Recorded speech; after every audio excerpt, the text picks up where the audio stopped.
नौ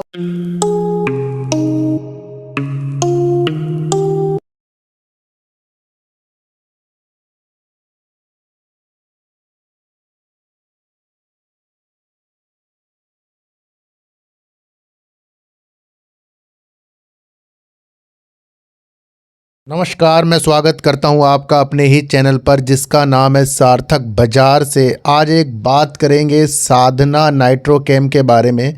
मेरे एक प्यारे सब्सक्राइबर ने काफ़ी दिनों से कहा था सर इसके ऊपर वीडियो बनाइए। देखो सर, आजकल 2-4 दिन मेरी जो फेस कैम वाली जो वीडियो है वो नहीं आ रही है, क्योंकि भाई अभी मैं किसी कारण से किसी चीज़ में बिज़ी हूँ और वो मुझे इतना टाइम नहीं मिल पा रहा है।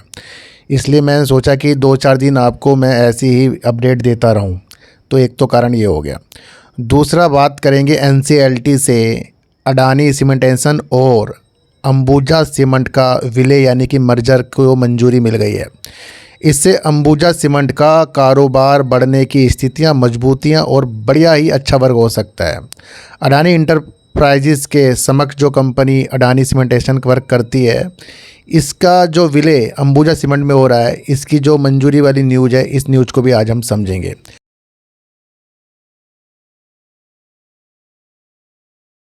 देखो सर, किसी भी शेयर को समझने से पहले, किसी भी कंपनी के बारे में जानने से पहले आपको उसकी हर एक विधि को जानना बहुत ज़रूरी होता है। ये नहीं कि किसी ने कुछ उसके बारे में बता दिया आप उसको ही सही मान लें या वैसे ही उस तरीके से वर्क करने लग जाएं। चाहे मैं भी आपको कोई अपडेट दे रहा हूँ तो आप उसकी पुष्टि करें पहले कि भैया वैसी चीज़ें है या नहीं है, है ना।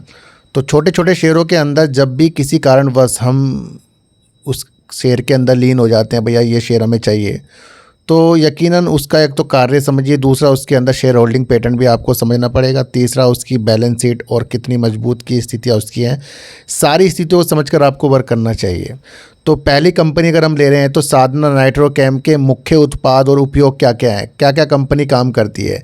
ये एक महत्वपूर्ण कार्बनिक रसायन है जिसका उपयोग विभिन्न प्रकार के रसायनों जैसे कि एनिलीन के उत्पादन में किया जाता है, यानी कि नाइट्रोबेंजीन।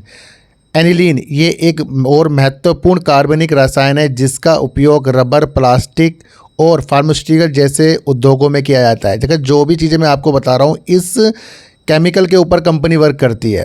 अन्य कार्बनिक मध्यवर्ती अगर हम समझें, साधना नाइट्रोकेम कई अन्य कार्बनिक मध्यवर्ती रसायनों का भी उत्पादन करती है जिनका उपयोग विभिन्न प्रकार के उत्पादों जैसे कि कृषि रसायन, अरामिड, फाइबर और विशेष रेजिन में किया जाता है।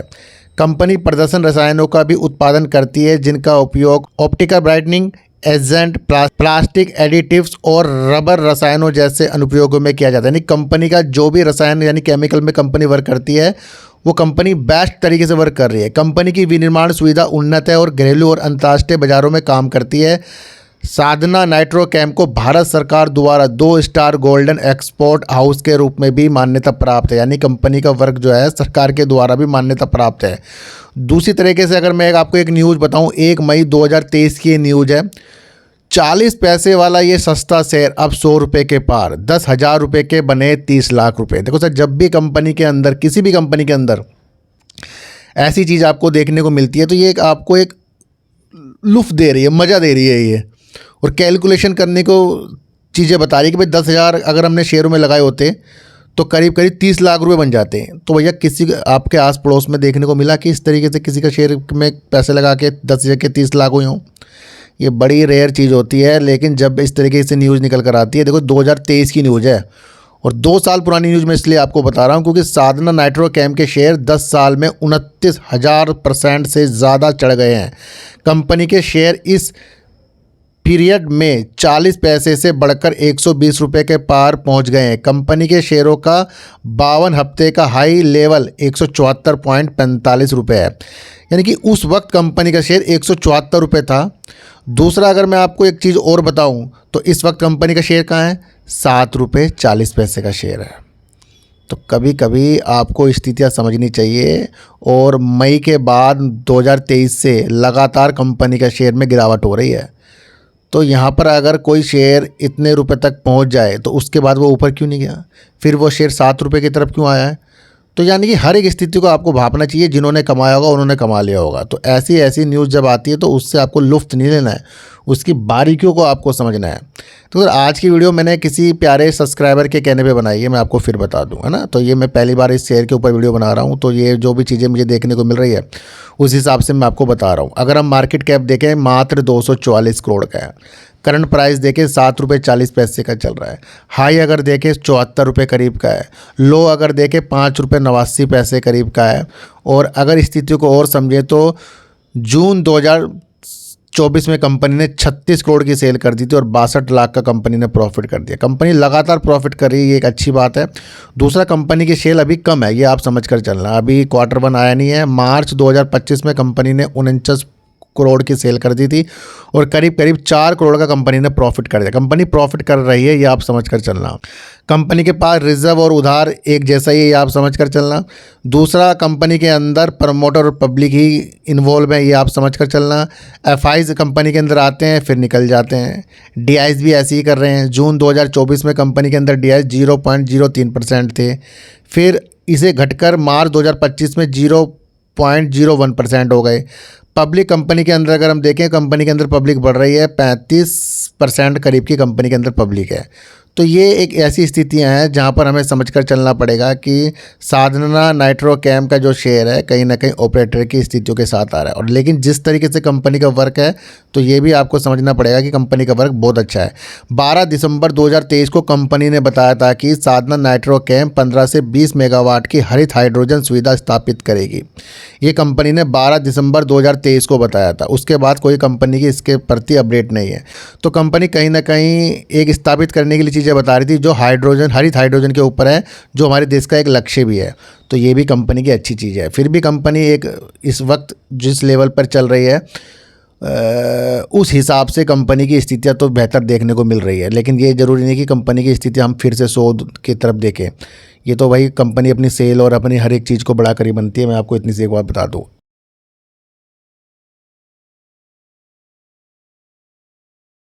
अब हम बात करेंगे एक ऐसी न्यूज़ के ऊपर जो बढ़िया न्यूज़ निकल कर आ रही है, जिसके अंदर एनसीएलटी ने अडानी सीमेंटेशन के अंबुजा सीमेंट के साथ विलय को मंजूरी दे दी है। राष्ट्रीय कंपनी कानून न्यायाधिकरण एनसीएलटी ने अडानी सीमेंटेशन के अंबुजा सीमेंट के साथ विलय को मंजूरी दे दी, जिससे अडानी ग्रुप के सीमेंट कारोबार को एक इकाई के तहत संकेतित करने और सहकार्यात्मक लाभ लाने में मदद मिलेगी। ये एक बहुत बेस्ट न्यूज़ अंबुजा सीमेंट के लिए आ रही है। इससे पहले जून 2024 में अरबपति गौतम अडानी के नेतृत्व वाले ग्रुप ने अपनी सीमेंट परिसंपत्तियों के विलय और स्वामित्व पुनर्गठन की घोषणा की थी, जो अंबुजा सीमेंट्स और अडानी सीमेंटेशन, जो अडानी इंटरप्राइजेज का हिस्सा है। यानी कि अडानी इंटरप्राइजेज का हिस्सा कौन है? अडानी सीमेंटेशन। एनसीएलटी की अहमदाबाद पीठ ने 18 जुलाई को एक आदेश पारित करते हुए अडानी सीमेंटेशन और अंबुजा सीमेंट के विलय को मंजूरी दे दी है। बेस्ट न्यूज़ निकल कर आ रही है। एनसीएलटी की 2 सदस्यीय पीठ ने कहा, कंपनी याचिका रूप में संलग्न विलय की योजना को मंजूरी दे दी जाती है और ये घोषित किया जाता है कि ये याचिकाकर्ता कंपनी और उनके शेयरधारकों और ऋणदाता तथा योजना के तहत अभी संबंधित और बाध्यकारी होंगे। एनसीएलटी के 70 पृष्ठ लंबे आदेश में कहा गया है कि विलय की प्रभावी तिथि 1 अप्रैल 2024 होगी। ये अंतर ग्रुप शेयर अदला बदली पर आधारित है और अडानी इंटरप्राइज को अंबुजा सीमेंट के 87 लाख शेयर मिलेंगे।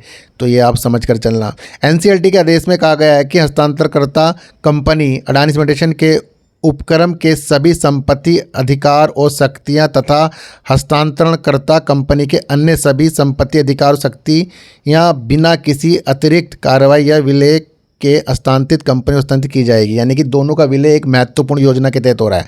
अडानी ग्रुप 10 करोड़ टन प्रति वर्ष एमटीपीएस से अधिक क्षमता के साथ देश का दूसरा सबसे बड़ा सीमेंट निर्माता है। इससे अंबुजा सीमेंट को अडानी सीमेंटेशन के सीमेंट व्यवसाय को अपने में समाहित करने में मदद मिलेगी, जिससे उसे अपनी विनिर्माण क्षमता को अधिक कुशलतापूर्वक, निर्बाध और किफ़ायती ढंग से बढ़ाने में मदद मिलेगी। अडानी सिमेंटेशन के पास गुजरात के लखपत में लगभग 275 मिलियन टन संसाधनों वाली चूना पत्थर की खदानों के पट्टे का अधिकार है। इससे महाराष्ट्र के रायगढ़ में एक विनिर्माण इकाई स्थापित करने का भी है। अंबुजा सीमेंट, जिसने मुख्य रूप से अधिग्रहणों के माध्यम से वित्त वर्ष 2025 में रिकॉर्ड समय में 100 MTPA क्षमता को पार कर लिया, अब मुख्य रूप से ब्राउनफील्ड विस्तार परियोजना के माध्यम से वित्त वर्ष 2026 तक 118 MTPA और वित्त वर्ष 2028 तक 140 MTPA तक पहुंचने का लक्ष्य रखता है। यानी कि मुख्य रूप से अडानी सिमेंटेशन का विलय अंबुजा सीमेंट के लिए बेस्ट होगा और अडानी सिमेंटेशन की जो भी कार्य है वो अंबुजा सीमेंट के साथ हस्तांतरित होने के लिए एक बेहतरीन न्यूज़ है। इस न्यूज़ से अंबुजा सीमेंट का विस्तार होने की योजना बनती जा रही है, तो ये एक बहुत बेस्ट न्यूज़ निकल कर आ रही है। साधना नाइट्रोकेम के बारे में मैंने आपको बता दिया, ज़्यादा आपको अपनी स्थितियों को और उज्ज्वलता के साथ नहीं देखना है, पर अगर आपको कंपनी का वर्क देखने को मिल रहा है तो इसकी बैलेंस शीट पर आपको क्वार्टर दर क्वार्टर नज़र रखनी पड़ेगी कि किस तरीके से कंपनी अपना रिजल्ट देख रही है। तो इसका 2025 का इसका रिजल्ट आपको देखने को मिलेगा, Q1 कैसा आता है, तो उसके बाद इस कंपनी के अंदर हम फिर से एक वीडियो बनाएंगे। तो किसी को भी खरीदने बेचने की नीतियाँ मेरे चैनल पर बिल्कुल भी नहीं है। मेरा कोई टेलीग्राम, कोई व्हाट्सएप ग्रुप बिल्कुल भी नहीं आज तक मैंने बनाया। तो चींटी को आटे दीजिए, गाय को रोटी दीजिए और अपने बच्चों को ज़्यादा से ज़्यादा प्यार कीजिए, क्योंकि बच्चे ही आपकी मासूमियत से किस्मत पलटेंगे। तो फिर मिलेंगे आपसे नए वीडियो के साथ, जब तक के लिए नमस्कार।